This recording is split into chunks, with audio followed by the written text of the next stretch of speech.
নমস্কার, দেখছেন কলকাতা টিভি। আপনাদের সঙ্গে রয়েছে আমি অভিক। বাংলাদেশের বিভিন্ন খবর নিয়ে শুরু করছি বাংলাদেশ সারাদিন। আর প্রথমেই নজর রাখবো আজকের হেডলাইন্সে। প্রধানমন্ত্রী শেখ হাসিনা বলেছেন, রমজান মাসে অসাধু ব্যবসায়ীরা সংযমের পরিবর্তে লোভী হয়ে পড়ে।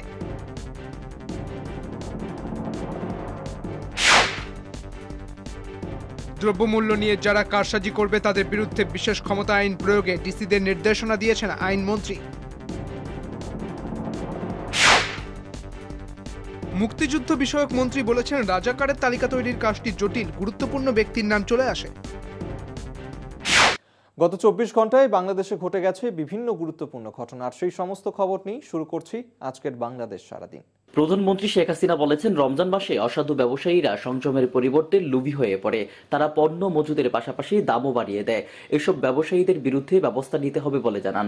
আজ র্যাপিড অ্যাকশন ব্যাটালিয়ন র্যাবের 20তম প্রতিষ্ঠাবার্ষিকীর আয়োজনে তিনি এসব কথা বলেন। এ সময় সরকার প্রধান উল্লেখ করেন, এক শ্রেণীর ব্যবসায়ীরা পবিত্র রমজান মাসে নিত্য প্রয়োজনীয় পণ্য মজুত করতে শুরু করে, দাম বাড়ান এবং নানা ধরনের কৌশল অবলম্বন করেন।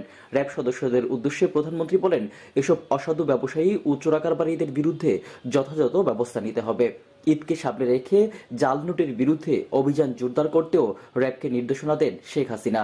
বলেন, দেশে অসাধু ব্যবসায়ীদের বিরুদ্ধে অভিযান চলছে। রমজান বলা হয়েছে সংযমের মাস, সংযমতাকেই সেখানে গুরুত্ব দেওয়া হয়েছে।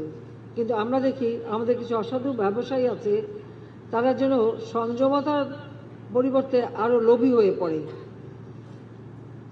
যে পণ্যগুলি আমাদের প্রয়োজন সেগুলি মজুতদার করে রাখা, সেগুলি দাম বৃদ্ধি করা বা নানা রকমের কারসাজি করে থাকে।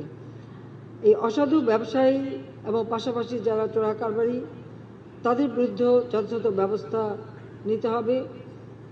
আর ঈদ সামনে আসলেই এই জাল মুদ্রার সরবরাহটা বেড়ে যায়, সেসব বিষয়েও নজরদারি আরও বাড়াতে হবে।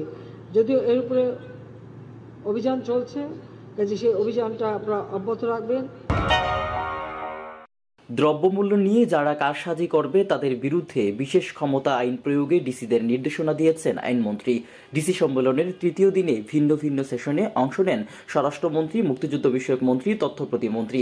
আলোচনা হয় আঞ্চলিক নিরাপত্তা, জঙ্গিদের বিচার সহ বিভিন্ন বিষয়ে।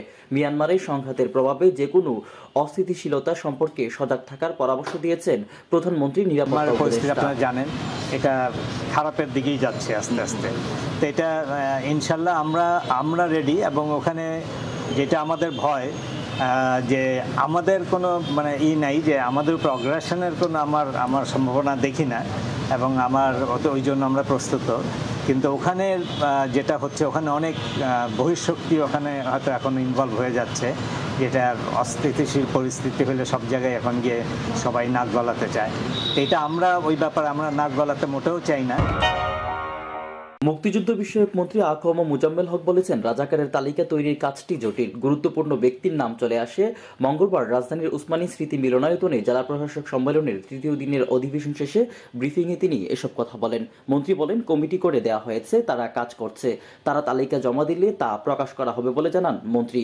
জাতীয় মুক্তিযোদ্ধা কাউন্সিল জামুকা নির্বাচন প্রসঙ্গে সাংবাদিকদের এক প্রশ্নের জবাবে আ.ক.ম মুজাম্মেল হক বলেন, রমজানের পর আগামী মে মাসে নির্বাচন হবে বলে আশা করেন, তবে এখনো চূড়ান্ত হয়নি বলে জানান মন্ত্রী। জন্য আলাদা কমিটি আছে রাজাকারের। এখন এটা হলো বাস্তবতা। আমরা যেটা সরকারিভাবে তালিকা ছিল সেটা কিন্তু আমরা প্রকাশ করার চেষ্টা করেছিলাম। চেষ্টা করার সাথে সাথেই তখন দেখা গেল অনেকদের নাম, ওরা গুরুত্বপূর্ণ ব্যক্তি বা যুদ্ধের সপক্ষে ছিল, তাদের নাম তালিকায় এসছে। এবং আপনারা সহ দেশবাসী খুবই এটার ব্যাপারে প্রতিবাদ করেছেন। বাংলাদেশ সারাদিন আজকের মতন এই পর্যন্তই। দেখতে থাকুন কলকাতা টিভি, রাত দিন 7 দিন।